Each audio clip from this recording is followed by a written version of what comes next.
여선교회 헌신 예배로 우리가 지키고 있는데요. 십자가 군병들이라는 이 찬양을 할 줄 몰랐습니다. 네, 남선교회는 분발하셔야겠네요. 네, 우리 여자 성도님들께서 여선교회에서 십자가 군병들이라 이 찬양을 통해서 결단을, 각오를 보여주셨는데 이분들이 이기신다고 하잖아요. 네, 남자분들도 분발하시기를 바랍니다. 학교 다닐 때 힘들었던 과목 있으십니까? 어떤 과목 제일 힘드셨어요? 수학? 네, 수학 힘드셨습니까? 혹시 영어는 어떠세요? 국어 힘들어 하시는 분들도 계시더라고요. 또 어떤 과목 싫으셨어요? 나 이거는 진짜 못하겠다 이런 생각하시는 것들이 있었을 겁니다. 중고등학교 다니면서 많은 사람들이 부담스러워하는 과목들이 있습니다. 학년이 올라갈수록 점점점 포기하는 과목들이 대체로 두 과목인데 첫 번째는 수학이고요. 그 다음으로 영어입니다. 그렇죠? 오늘은 영어 이야기로 말씀을 좀 시작해 보려고 하는데요.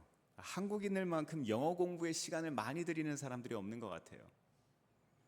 학교 다니면서 우선순위 영단어 같은 이 단어장 한 번쯤 다 보셨을 거예요. 그렇죠? 제가 검색해 봤더니 요즘에도 있더라고요. 근데 학교 시험 말고요, 외국인들과 한번 대화해 본 적 있으세요? 학교 다닐 때 공부는 정말 많이 했잖아요. 그렇죠? 영어 공부 그렇게 했는데 외국인들하고 대화 한번 해보셨습니까? 실컷 단어를 외워도 막상 실전에 가면 머리가 하얘지는 경험 해보셨을 거예요. 그렇죠? 문법책 한 권을 뚝딱 떼가지고 엄마 나 이거 뗐어 라고 해서 이제 책거리를 했는데 여전히 말은 안 나오는 이 상황, 이거 어떻게 해야 됩니까? 많은 사람들이 책만 붙들고 공부한다고 말이 늘지 않아서 참 답답해합니다. 아는 영어, 하는 영어가 달라서 그렇습니다. 그죠? 학교 다닐 땐 시험만 잘 보면 됐는데 이제 아니라는 것을 점점 깨닫는 거예요. 인생을 살면서. 졸업하고 사회에 나오니까 이 실전 영어가 중요하다는 거 모두가 공감하실 겁니다. 가족들과 해외여행 가면 어떻습니까? 부모된 입장으로서 이제 호텔 프론트에 가서 이제 예약한 것들을 확인을 받고 다시 방을 배정을 받아야 되는데 어떠세요? 막막하죠. 요즘엔 번역기가 잘 돼 있어서 영어가 필요 없다고도 이야기하는 사람들이 있습니다. 근데 실제로 그렇게 하려면 어떻게 해야 되죠? 이거 다 우리가 써야 되고, 그죠? 그리고 또 쓴 거를 번역기로 돌려서 이거를 이 사람한테 보여주던지, 그죠? 참 이 버퍼링 되는 이 시간이 참 아깝고 어떻게 보면 바로바로 말하는 사람들이 참 부럽습니다. 오늘 말씀 시작하면서 왜 영어 이야기 하냐고요? 우리는 너무나 많은 컨텐츠들에 둘러싸여 있으면서도요, 효과적으로 살아가고 있지 못하다는 거예요. 참 이 공부만 그런 것이 아니라 우리의 인생에 살아가는 수많은 주제들에 있어서 우리는 효과적으로 우선순위에 따라서 살아가지 못하는 것들을 참 많이 있습니다. 정작 영어라는 게 언어고요, 사람들과 관계 맺고 살아가기 위해서 필요한 수단이라는 것을 알기는 압니다. 근데 우리에게 당장 뭐가 중요하죠? 점수가 중요하잖아요. 그렇죠? 그래서 우리는 효과적으로 공부를 하지를 못합니다. 근데 한국어를 배우기 위해서 애쓰는 분은 안 계십니다. 왜요? 한국어를 하다 보면 그냥 느는 거예요. 그렇죠? 아이들이 문법을 알아서 한국말을 하는 게 아니지 않습니까? 언어는요, 일상에서 노출된 시간만큼 반복적으로 노력한 만큼 늡니다. 영어 말하기를 잘하려면요, 시험 잘 보기 위한 영어 공부가 아니라 우선 우리가 영어가 뭔지, 내게 왜 필요한지를 먼저 알아야 돼요. 공부를 비롯한 일상생활에는요, 우리의 모든 세상살이에는 우선순위가 있습니다. 오늘 말씀은요, 내 고집대로 공부하고 내 고집대로 살아왔던 우리의 삶에 돌파가 일어나기 위한 말씀입니다. 이 시간 말씀을 통해서 우리의 삶의 가치관이 전환되는 시간이 되기를 바랍니다. 민수기 3장에서 4장은요, 레위인들에 대한 그 인구조사 내용을 담고 있어요. 이 3장은요, 한 달 이상 된 모든 레위 남자들을 조사한 내용들이 나오고요, 이 4장에서는 30세 이상에서 50세 이하로 성전에서 일을 맡는 사람들에 대한 이야기들이 나옵니다. 특별히 오늘 본문은요, 레위 사람들 중에서 아론의 아들들, 즉 이 제사장들 있죠. 이 제사장의 혈통과 직무를 다루고 그 이후에 레위인들의 직무를 따로 또 소개를 하고 있습니다. 레위인들은 어떤 사람이라고 우리는 보통 알고 있습니까? 하나님께 구별돼서 온전히 바쳐진 그런 사람들로 우리는 레위 사람들이 흔히 생각합니다. 이들의 직무는요, 성막과 관련된 일들, 하나님의 성전을 돌보는 일들과 관련된 일들이었습니다. 그렇다면 이 출애굽 시대의 이스라엘 백성들, 그 중에서도 이 레위 사람들, 이 사람들과 우리가 어떤 관련이 있을까요? 과연 어떤 영적 교훈과 의미가 숨어 있는지 저와 함께 말씀을 좀 살펴보시죠. 첫 번째로 우리는요, 어떤 깨달음을 얻을 수 있는가 하면 일보다 중요한 것이 있음을 깨달아야 합니다. 일보다 중요한 게 있어요. 아론의 아들들은요, 기름 부음을 받고 거룩하게 구별되어서 제사장 직분을 위임받습니다. 이 제사장이 되는 게 얼마나 영광스러운 일입니까? 근데 이상합니다. 하나님의 일을 감당하면 좋은 일이 일어나야 되는데, 불편한 일이 없어야 되는데 끔찍한 사건이 오늘 성경 본문에 등장합니다. 4절 말씀 같이 읽어볼까요? 시작. 나답과 아비후는 시내 광야에서 주님께 금지된 불을 들이다가 주님 앞에서 죽었는데 아들이 없이 죽었기 때문에 엘르아살과 이다말만이 그들의 아버지 아론 앞에서 제사장 일을 맡아 하였다. 아멘. 나답과 아비후가 어떻게 됐어요? 죽었습니다. 이 사람들은 제사장으로 위임받은 이후에 다른 불을 들이다가 여호와 앞에서 죽임을 당했대요. 여기서 금지된 불은 이 개역개정 성경에서는 다른 불이라고 번역을 하고 있는데요, 정확히 어떤 의미인지는 알 수는 없습니다.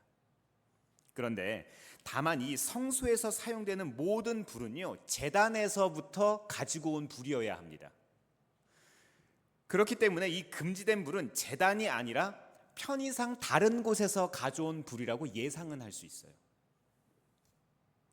이 사람들이 보인 행동은 무엇 중심입니까? 결과 중심입니다. 내 중심인 거예요. 과정은 생략돼 있고 결과만 좋으면 되는 겁니다. 그냥 하나님께 드리는 모양만 있으면 된다라고 생각한 거죠. 빠르고 간편한 거 좋아하지 않습니까? 우리 모습과 닮아 있지 않아요? 여하튼 이 두 사람은 다른 곳에서 가져온 불을 들이다가 죽었습니다. 그런데 왜 하나님은요, 왜 하나님께서는 직접 세운 사람들에게 죽음으로 경고하셨을까요? 영광스러운 직분과 특권만큼 생명을 건 순종이 중요하다는 거예요. 직분이 중요하다는 거예요. 책임이 중요하다는 것을 우리에게 알려주고 있습니다. 영광스러운 일은요, 그 무게를 감당하는 사람만 존귀함을 얻습니다. 하는 일마다 하나님의 축복을 경험하고 싶으십니까? 그렇다면 큰 힘에는 큰 책임이 따른 것도 알아야 합니다. 우리의 부르심, 우리의 사명 누가 주셨습니까? 누가 불러주셨어요? 누가 주신 거예요? 하나님께서 맡겨주신 자리는요, 단지 부러워하거나 자원하거나 노력함으로 얻는 자리가 아니에요. 하나님의 축복은요, 거저 주어지는 겁니다.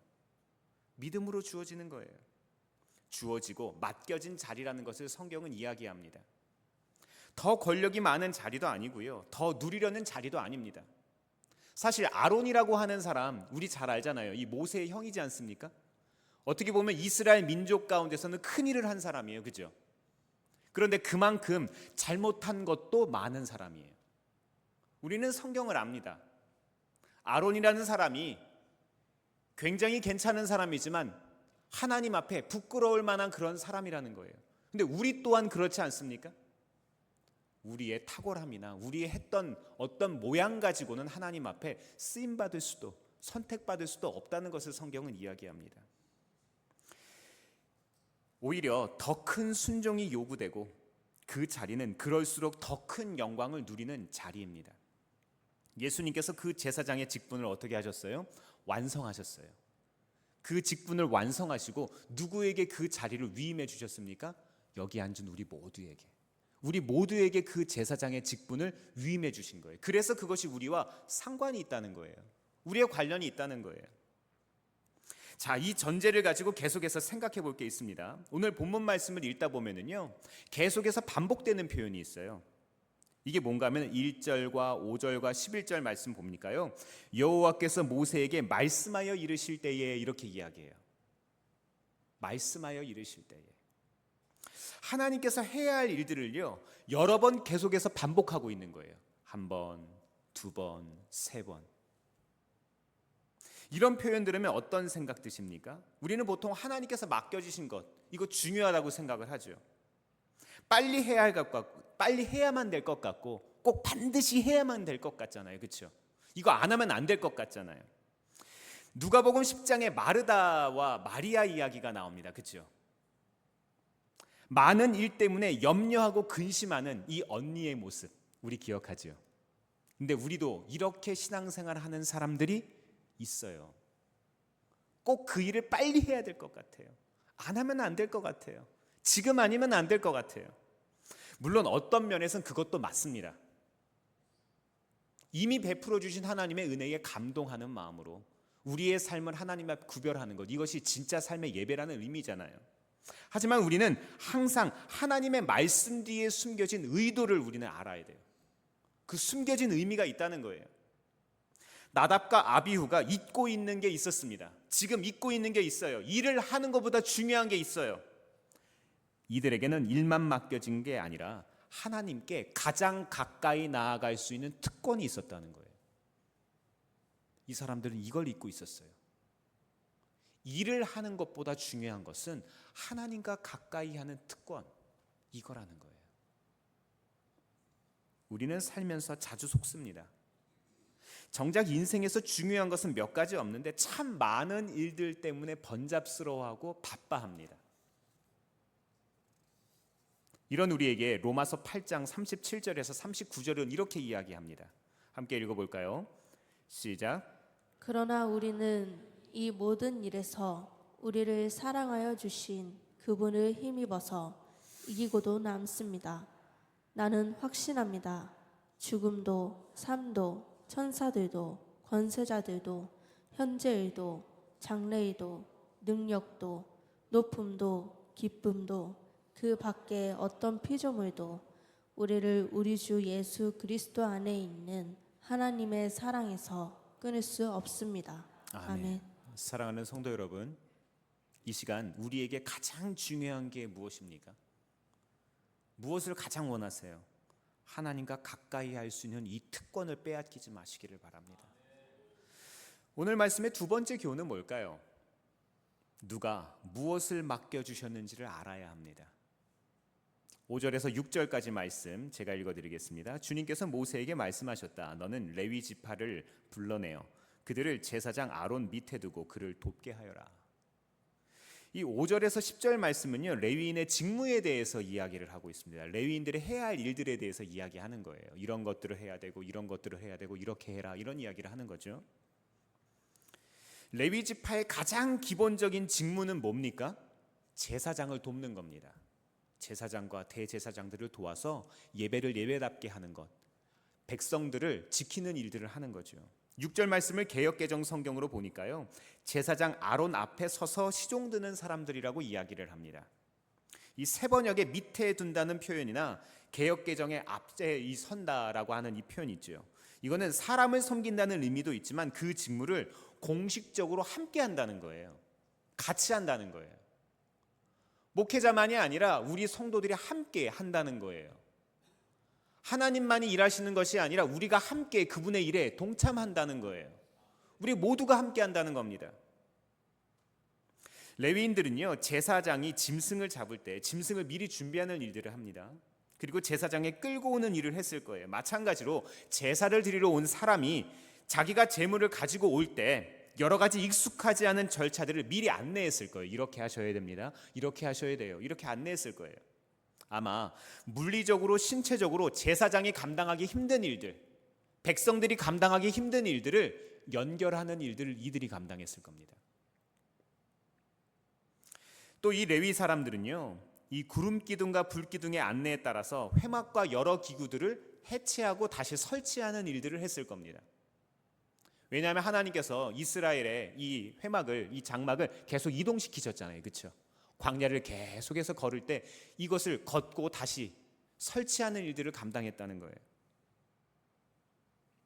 성경에 보면 하나님께서 제작해야 할 이 회막의 기구들을 자세히 설명하시는 것들이 있는데요, 이것도 레위인들이 담당했습니다. 다른 사람들이 할 수 없어요. 성경에서 말하는 조각목이 있거든요. 이 성전에 설치하는 기구들을 만든 나무, 이 조각목이 이스라엘 성지순례 가보면 아실 거예요. 광야에 있는 구불구불한 이 나무예요. 우리나라에서 흔히 이야기하는 아카시아 나무입니다. 아카시아. 이 아카시아 나무가 가구로서 만들기 좋은 나무입니까? 아니잖아요, 그렇죠? 가시도 있잖아요. 만들기도 어려워요. 나무 자체도 많이 나오지도 않습니다. 구불구불합니다. 다루기 편한, 다루기 쉬운 백향목을 두고 사람들이 좋아하는 고급 가구 사용할 수 있는 백향목은 두고 왜 구불구불하고 가치 없어 보이는 조각목, 아카시아 나무 같은 거를 하나님이 쓰라고 하셨을까요? 누구 같으세요? 우리 같잖아요. 하나님은요, 좋은 것만 택해서 사용하시는 분이 아니라는 거예요. 멋져 보이는 것, 괜찮아 보이는 것, 썩 쓸만한 것, 이것만이 아니라 우리처럼 정말로 구불구불하고 가시가 있는 것 같아서 다른 사람을 찌르는 것과도 같은 우리의 인생도 하나님께서 사용하시게 하시고 동참하게 하신다는 겁니다. 레위인들의 삶은요, 참 고단했습니다. 이런 백성들의 삶과 하나님을 연결하는 일들을 해야 되니까요. 전쟁에 나가는 다른 지파 백성들은요, 몇 살부터 사람 숫자에 들어가는 줄 아세요? 20살부터 사람 숫자에 들어가서 전쟁에 나가는데, 이 레위 사람들은 좀 달랐어요. 오늘 말씀에 보니까 이 사람들의 숫자를 계수하고 성전에서 봉사하는데 몇 살부터예요? 30살부터. 이 사람들이 이것이 아주 중요했기 때문에 아마 한 10년 정도의 수습 기간이 있었나 봅니다. 더 열심히, 더 깊이, 더 자세히 배워야 한다는 거죠. 레위 지파의 또 다른 직무는요, 회막을 지키는 거였습니다. 아론과 회중을 위한 온갖 봉사의 일을 맡아서 수행하면서 이 성막 기구들을 관리하는 일들을 맡았다고 했잖아요. 근데 특별히 주목할 것이 있는데, 이 사람들은요, 항상 어디를 다닐 때 칼을 차고 다녔어요. 이상하죠? 왜 레위 사람들이 칼을 차고 다닐까? 외부인들이 성소를 더럽히지 않도록 막는 일도 했습니다. 이것은 대단히 무서운 일을 하는 것 같지만 무서운 일이 아닌 거예요. 거룩하신 하나님 앞에 정결하지 못한 사람들이 나아가서 잘못해서 죽는 일을 방지하기 위한 겁니다. 사람들을 보호하는 거예요. 사실상 백성들의 목숨을 살리는 역할을 한 겁니다. 아이들이 공놀이하다 잘못해서 거기에 들어가면 어떡합니까? 하나님 앞에 회개하지 않은 사람이 거기에 들어가면 어떻게 합니까?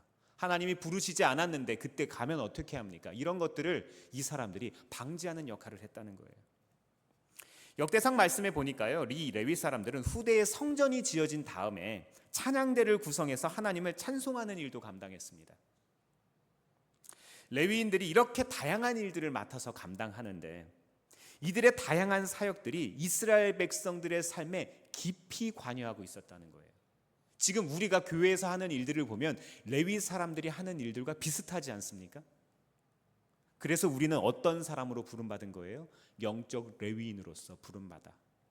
우리는요, 이 세상의 사람들, 교회 밖에 있는 분들과 하나님을 연결하는 역할을 할 수 있어야 한다는 것을 의미합니다. 이들은요, 단지 성막만을 지킨 것이 아니라 이스라엘 백성들의 삶 자체를 지킨 거예요. 우리는 영적 레위인으로서 신앙의 성소가 뭐가 있습니까?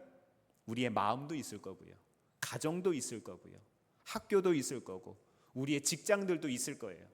이곳이 더럽혀지지 않도록 지켜야 할 책임이 있다는 겁니다. 우리는 어떤 노력을 하고 계십니까? 고린도후서 6장 16절은 이렇게 말씀합니다. 같이 한번 읽어볼까요? 시작. 하나님의 성전과 우상이 어떻게 일치하겠습니까? 우리는 살아계신 하나님의 성전입니다. 그것은 하나님께서 말씀하신 바와 같습니다.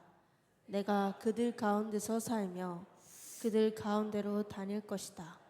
나는 그들의 하나님이 되고 그들은 내 백성이 될 것이다. 아멘. 우리 하나님이 우리를 백성으로 불러주셨습니다. 사랑하는 성도 여러분, 우리 한 사람 한 사람은요, 하나님의 성전으로 부름받은 사람들입니다. 따라서 영적 레위인인 우리들의 직무는요, 나를 포함한 우리 가정만이 아니라 모든 이웃이 된다는 거예요. 내 생각을 지키고 가족 가운데 믿음의 울타리를 치고 교회 안에 영적 충성소를 세우고 또 나라와 민족 안에 하나님의 성전을 세우는 것, 이 모든 게 우리가 해야 될 일인 거예요. 오늘도 우리의 삶의 성소가 거룩하게 보존될 수 있도록 최선을 다해서 섬겨보시기를 바랍니다. 오늘 말씀의 세 번째 깨달음은 뭘까요? 삶의 성소가 거룩하게 보존되려면 누구에게 속했는지를 알아야 돼요. 어디 소속이 중요하다는 거죠. 레위인들이 하나님께 온전히 구별되어 드려진 존재가 되는 이유는요, 이스라엘의 모든 장자들을 대신해서 하나님께 구별된 존재이기 때문에, 하나님께 바쳐진 존재이기 때문에 그렇습니다. 따라서 영적 레위인으로 부름받은 우리들도 이 세상을 대신해서 해야 될 일들이 있어요. 제사장은 회막 안에서 제사와 관련된 일들을 감당합니다. 하지만 이 레위 사람들은요, 기타의 모든 영역에서 남겨진 일들을 감당하는 거예요. 제사장과 조금 다른 거예요, 그죠? 레위인들의 직무가 모두가 같은 레위인들이 사실 맞아요. 제사장들도 레위이니까. 그런데 제사장으로 부름받지 못한 레위인들 어떻게 하냐는 거예요. 어떤 사람은 제사장이 되고 어떤 사람은 일반 레위인으로서 제사장을 돕는 사람들이 된다는 거예요. 또 누구보다도 힘겹게 노동해야 됐지만 인간적으로 보면요, 제사장들처럼 드러나는 일을 하지 못합니다. 또 나중에 후대에 가서 이야기를 하지만 땅을 분배받지도 못해요, 그죠? 근데 이 사람들 손해보잖아요. 불편하잖아요. 어떻게 살아갑니까? 제사장들처럼 존경도 받지 못하는데. 사실 생각해 보면은요, 우리도 이 세상에서 일반 레위인들처럼 살아갑니다. 가끔은 빚도 없는 것 같고요, 영광도 없는 것 같아요. 가끔은 복도 없는 것 같아요. 똑같은 사람인데, 똑같은 성도인데 왜 달라야만 할까요? 누구는 금수저로 태어나고 은수저로 태어났는데 왜 나는 수저도 없나요? 그런 생각 안 해보셨어요? 누구보다 열심히 살아왔는데 왜 나는 인정해주지 않습니까? 누구나 열심히 살잖아요, 그렇죠? 아니, 인정받는 것은 기대도 안 해요. 뭐라고? 수근거리지만 않았으면 좋겠어요. 왜 옆에서 자꾸 수근거리고 말을 합니까? 왜 내 삶은 이리도 고단한지, 우리네 삶이 오늘 꼭 레위인들 같습니다. 억울한 일들도 있잖아요. 이런 우리들에게 하나님은 어떻게 말씀하고 계시는지 9절 말씀 같이 한번 읽어보겠습니다. 시작. 너는 레위 사람을 아론과 그 아들들에게 맡겨라. 그들은 이스라엘 자손 가운데서 뽑혀 아론에게 아주 맡겨진 사람들이다. 아멘. 온전히 맡겨진 자들, 아주 맡겨진 자들, 이렇게 번역을 하고 있는데, 이 레위인들은요, 하나님 앞에 온전히 드려진 자들이라고 성경은 표현하는 거예요. 여기서 온전히 맡겨졌다, 아주 맡겨졌다, 이 표현은요, 네투님이라는 말인데, 이것은 어떤 소린가 하면은요, 드려지고 드려졌다, 이렇게 이야기하는 거예요. 우리가 하나님 앞에 예물을 올려드리는 것처럼 우리의 삶이, 레위인들의 삶이 드려지고 드려졌다. 이 강세형이 수동분사 절대형을요, 2번 반복함으로써 드려지는 것을 강조를 합니다. 네, 맞습니다. 우리는요, 온전히 완전히 그렇게 하나님께 드려진 존재입니다. 세상에 환호하는 기준에 미치지 못해도 하나님은 우리를 어떻게 기억하시는 거예요? 하나님께 온전히 구별된 존재로 기억하시는 거예요. 세상이 인정하지 않아도, 내 스스로가 생각할 때 그렇지 않아도 상관없이 하나님이 그렇게 여기고 계십니다. 우리가 그렇게 여겨지고 있다는 거예요. 우리가 하나님의 소유된 존재들로 온전히 바쳐진 자들이다, 성경은 이렇게 소개합니다. 고린도후서 6장 10절은 이렇게 말씀합니다. 읽어드리겠습니다. 근심하는 자 같으나 항상 기뻐하고, 가난한 자 같으나 많은 사람을 부유하게 하고, 아무것도 가지지 않은 사람 같으나 모든 것을 가진 사람입니다. 이런 사람이 우리인 줄 믿으시기 바랍니다. 이 세상의 근심이요, 이 세상의 어떤 것이 우리를 속일 수 없습니다. 마음의 가난이든 재정적인 가난이든 관계의 가난이든 어떤 종류의 가난이라도 우리를 속일 수 없습니다. 우리는 부유합니다. 우리는 주님께 온전히 온전히 드려진 존재이기 때문에 그렇습니다. 우리는 하나님의 거룩한 소유들이라는 것이지요. 말씀을 정리하면서 120년 전 이야기를 하나 좀 드리려고 해요. 조선 선교 초창기였던 이 1900년대 이 말, 1900년, 지금으로부터 한 120여 년 전, 이때까지 양화진에 묻힌 17명의 선교사 중에 10명이 4세 이하 영유아였대요. 아기들이 묻힌 거예요. 충북 선교의 개척자였던 밀러 선교사님 같은 경우는요, 두 아들과 아내를 양화진에 묻었다고 합니다. 1898년 첫 아들이 출생 8개월 만에 사망을 했습니다. 1902년엔 둘째 아들이 역시 출생 하루 만에 숨을 거둡니다. 연이은 자녀의 죽음으로 충격을 받았던 부인 열씨 이 시름시름 앓다가 이듬해 6월에 숨졌다고 합니다. 한번 생각해 보세요.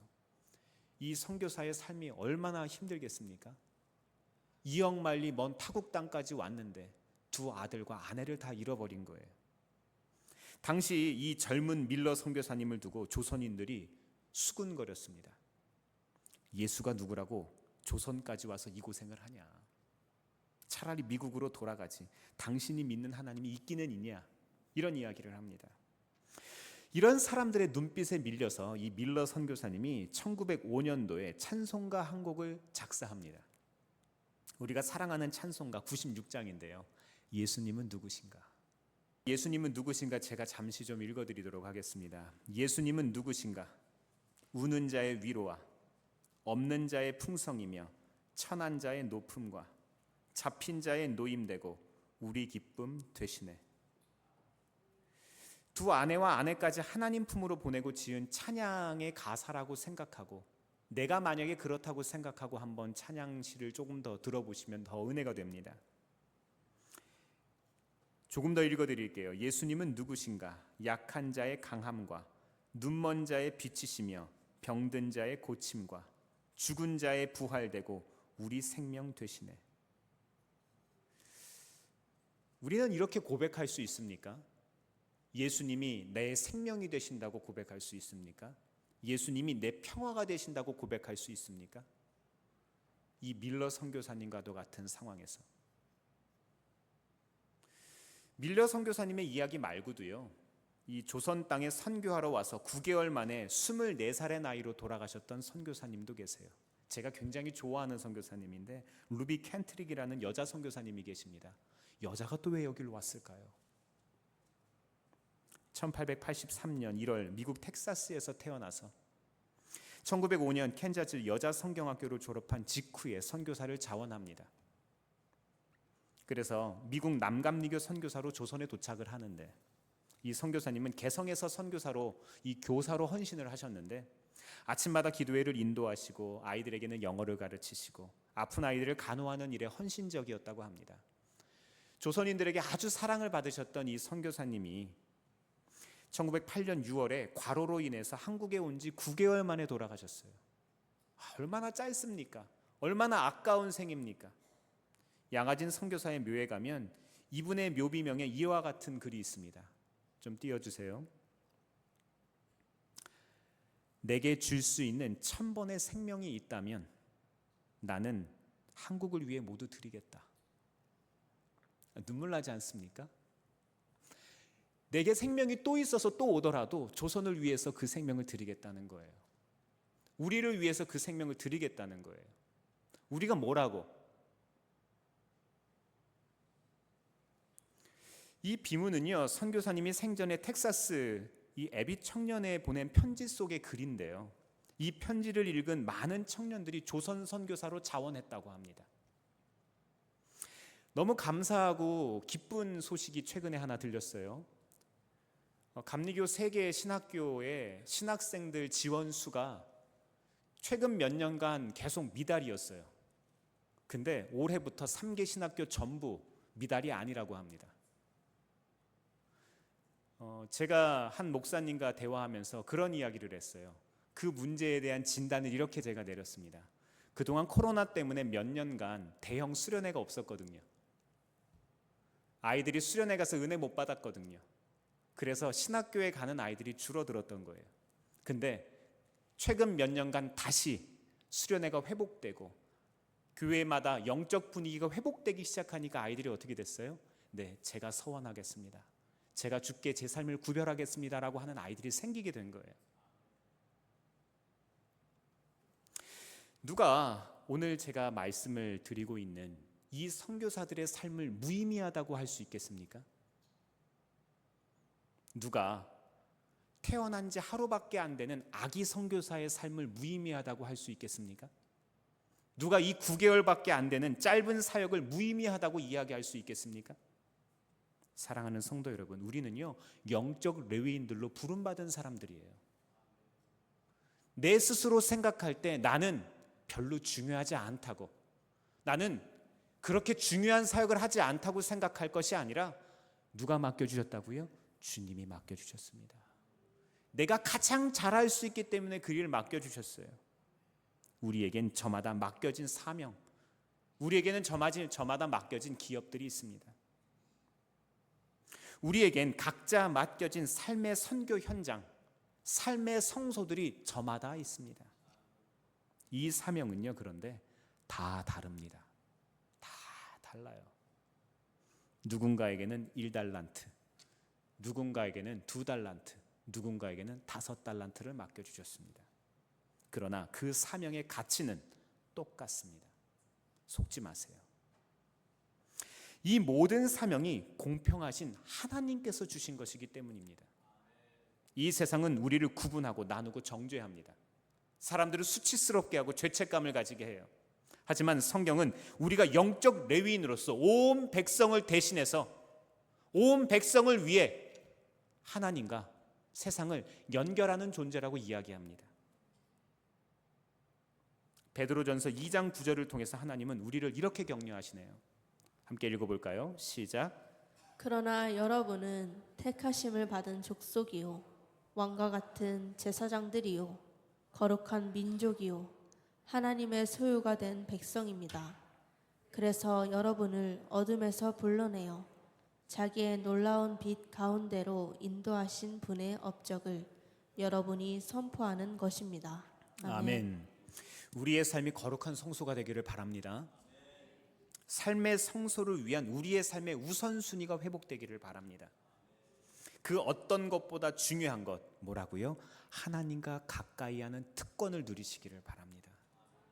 맡겨주신 사명을 감당하시기를 바랍니다. 그리하여서 우리 안에 계신 하나님의 형상, 우리들의 삶을 통해서 예수님이 세상 속에 증거되기를 바랍니다. 함께 기도하겠습니다. 사랑하는